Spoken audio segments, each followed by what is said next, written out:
धारावी विधानसभेमध्ये नगरसेविका रेश्मा बानो मोहम्मद हसीम आणि वकील अहमद शेख आणि जोगेश्वरी विधानसभा नाजिया सोफी नगरसेविका आणि जब्बार सोफी और आपके साथ में आए हुए सभी कार्यकर्ताओं को मैं तहे दिल से स्वागत करता हूं, आपका सबका अभिनंदन करता हूं।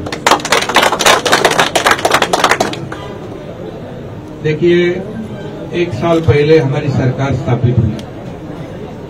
आप जानते हो कि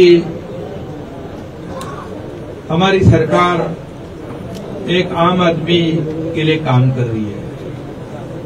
जो जात पात धर्म भेद हम लोग कोई जानते नहीं। सभी लोगों को साथ में लेकर सबका साथ और सबका विकास, इस राज्य का विकास हम लोग करना चाहते हैं। और आप जानते हो कि इस 1 साल में आप मुंबई के हो, धारावी और अपने जोगेश्वरी, धारावी में हमारे राहुल शेवाड़े जी है और जोगेश्वरी में हमारे गजानन कीर्तिकर साहब है और बाकी विधायक लोग हैं, सब लोग। लेकिन आप जानते हो धारावी एक आसिया खंड की सबसे बड़ी स्लम है और जैसे हमारी सरकार आई हम लोगों ने उसका काम शुरू कर दिया है। निश्चित रूप से जो भी परमिशंस है केंद्र सरकार से लाना है वो हमारे देवेंद्र जी भी उसमें बहुत आगे बढ़कर कोशिश कर रहे हैं। राहुल शेवाड़े जी, उनका भी योगदान है। आप सभी लोगों का योगदान जो है इस धारावी के विकास में निश्चित रूप से होगा, क्योंकि मुंबई में भी आप जानते हैं कि जैसे हमारी सरकार स्थापित हुई, हर साल जो गड्ढों का सामना करना पड़ता था, इस बार हम लोग ने सरकार आते ही मैंने और देवेंद्र जी ने फैसला कर लिया कि पूरे मुंबई के रास्ते सीमेंट कंक्रीट के करेंगे और 500 किलोमीटर के टेंडर भी हो गए, काम भी शुरू हुआ। अब जो बचे हुए 400 किलोमीटर के हैं वो भी हम करेंगे। अगले 2-2.5 साल में एक भी रोड डांबर का नहीं रहेगा, ऐसी कोशिश हमारी है। हमने फैसला भी ले लिया है, क्योंकि हर साल लोगों को परेशानी होती है, खड्डों में से गाड़ियां चलाना, एक्सीडेंट होना, ये सब बदलना है। कितने साल हो गए मुंबई जिनके सत्ता 20-25 साल की।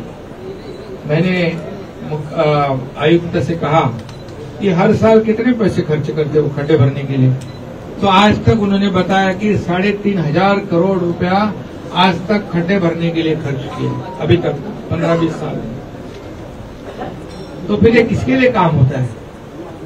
अगर लोगों को परेशानी है तो सीमेंट कंक्रीट के रोड जो 20-25-30 साल देखने की जरूरत नहीं है। और मुंबई में काम शुरू है ना अभी काम, और साफ सफाई भी शुरू है, ब्यूटिफिकेशन भी शुरू है, पेंटिंग वेंटिंग चल रहा है ना। और बाकी बाला साहेब ठाकरे जी के नाम से आपला दवाखाना भी शुरू है। जिनको पेट दर्द होता है उसको फ्री में मुफ्त में इलाज मतलब जो हमारे काम को देख के तकलीफ होती है उनको, तो उनका भी मुफ्त में इलाज, उसका भी बंदोबस्त कर दिया है।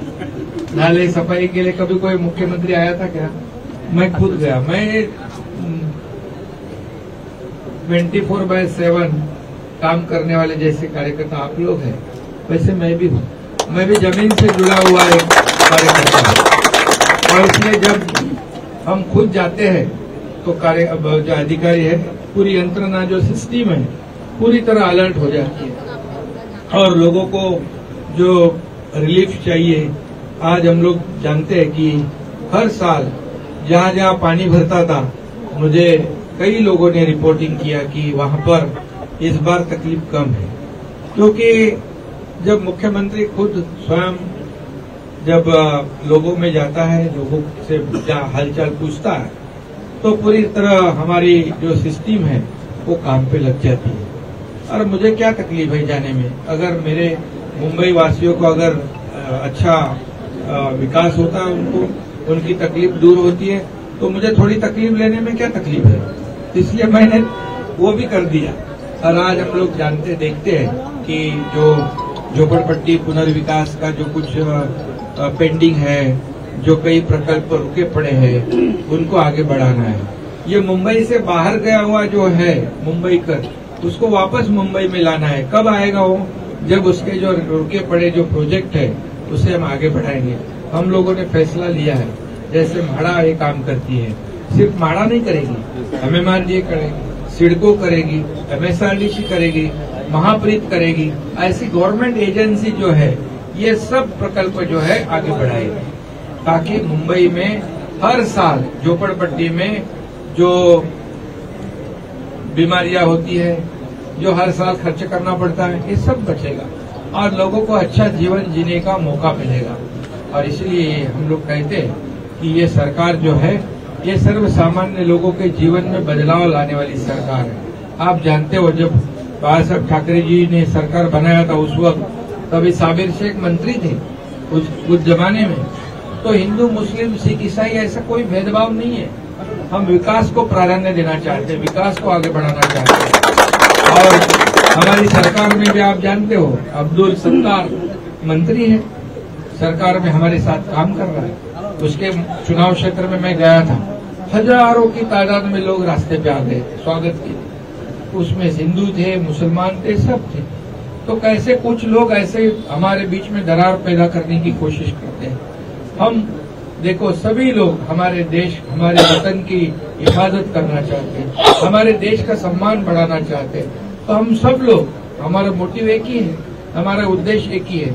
और हमारा अभी मुंबई को बदलना है। मुंबई इंटरनेशनल सिटी है, वहाँ देश विदेश से लोग आते हैं। तो मुंबई कैसी चाहिए? खड्डे कितने साल रखोगे? 15, 20 साल, 25 साल? हर साल बरसात में खड्डों का सामना करना पड़ता है, लोगों की मौतें होती है। क्यों? पैसे नहीं है। चहल को मैंने पूछा, कमिश्नर को, क्या प्रॉब्लम है? बोले पैसे बहुत है। तो बोले क्यों नहीं कर रहे? बोले हर साल का वो कार्यक्रम होता है ना रिपेयरिंग वाला। तो बोले ऐसा नहीं चलेगा। अभी हमको 2-2.5 साल में पूरी मुंबई गड्ढों से मुक्त चाहिए। कंक्रीट के रोड बनेंगे, 20-25 साल कोई तकलीफ नहीं। ब्यूटिफिकेशन का काम शुरू है, सब काम चल रहा है। और इसीलिए दवाखाने आपके इधर है कि नहीं? बात है ना? नहीं तो दे वो तुरंत करवा दो, क्योंकि मैंने कमिश्नर को कहा है, मुझे जो भी अभी सब काम कर रहे हैं हम लोग, तो उसके वजह से कई लोगों को परेशानी होती है। क्यों भाई कंक्रीट के रोड कर रहे हैं? अभी हर साल का रिपेयरिंग वाला खर्च कम हो जाएगा, तो कोई तकलीफ तो होगी। उनके लिए भी उनका इलाज हम बाला साहब ठाकरे दवाखाना में कर देंगे। तो सबका इंतजाम किया है। अभी हम लोगों ने एक बड़ा निर्णय लिया है, 1.5 लाख रुपया का जो मुफ्त में इलाज हमारे लोग जब कर रहे थे, उसकी लिमिट 5 लाख कर दी हम सरकार ने। और पहले रेशन कार्ड केसरी या पीला रेशन कार्ड ऐसा कुछ नहीं, 12.5 करोड़ लोग हमारी जनता है, सभी लोगों को मुफ्त में 5 लाख तक का इलाज होता है। और हाल ही में हम लोगों ने जो निर्णय लिया है, अभी पूरे सब सरकारी अस्पताल जो है कैशलेस, फॉर्म भरने के लिए भी पैसे नहीं लगेंगे, ये भी निर्णय हम लोगों ने लिया है। तो ये जो निर्णय है ये सब लोगों के लिए है। निर्णय तो काफी हम लोगों ने 1 साल में लिए हुए हैं, वो गिनने को जाएंगे तो बहुत टाइम लगेगा। लेकिन आपको इतना ही कहूंगा, ये सरकार आपकी है। ये सरकार, जब मुझे पता है कि ईद के टाइम आपके मुस्लिम सब भाई लोग मेरे पास आए थे महाराष्ट्र भर में से, उनको लगा कि क्या निर्णय होगा। उन्होंने जो प्रश्न रखे वो बोले पहले बकरा काटने को 20 रुपया थे, 200 कर दिए। बोले हम लोगों ने तो नहीं किए। तो बोले क्या चाहिए आपको? तो बोले थोड़ा बढ़ाना चाहिए। मतलब क्यों बढ़ाना है? 20 रुपया रखो। तो उनको लगा कि सरकार बदल गई है तो हमें मदद नहीं करेंगे। तो उनके जितने भी सवाल थे, जितने भी उनके मुद्दे थे, वो सब, क्योंकि गणपति जैसा उत्सव, जैसे ईद है, सब हम लोग मिलजुल के करते हैं। तो हमारे महाराष्ट्र में, मुंबई में एक अलग भाईचारा है। हम सब लोग देशभक्त लोग हैं, हमारे राज्य को आगे बढ़ाना चाहते हैं। और उसमें आपको मैंने कहा कि हमारे बाला साहब ठाकरे जी की सीख थी। उन्होंने कहा था कि जात पात धर्म भेद से आगे बढ़कर हमारा देश है, और इसीलिए उनके मुद्दे पे उनकी भूमिका लेकर तो हमने सरकार बनाई है, और इसलिए किसी भी बात की तकलीफ किसी को भी नहीं होगी। हम एक ही चाहते, एक मुंबई शहर का विकास, इस महाराष्ट्र के विकास जो आज तक नहीं हुआ है विकास के। आज देखो मेट्रो का काम शुरू है। मेट्रो अगर पूरी तरह सब 300 साढ़े 300 किलोमीटर हो जाएगी तो जितनी ट्रैफिक है खत्म हो जाएगी मुंबई की। और ये सब जो है ये विकास के मुद्दे को लेकर ही हम लोग आगे बढ़ रहे हैं। अभी आप सब लोगों को मैं इतना ही कहूंगा कि मुंबई में आपके वार्ड के जितने भी काम हैं, आपके वार्ड के जितने भी काम हैं, निश्चित रूप से आप बताइए, उसको कहीं भी निधि कम नहीं पड़ेगा, ये भी मैं कहूँगा। क्योंकि कारपोरेशन से और सरकार के माध्यम से हमारा मकसद एक ही है।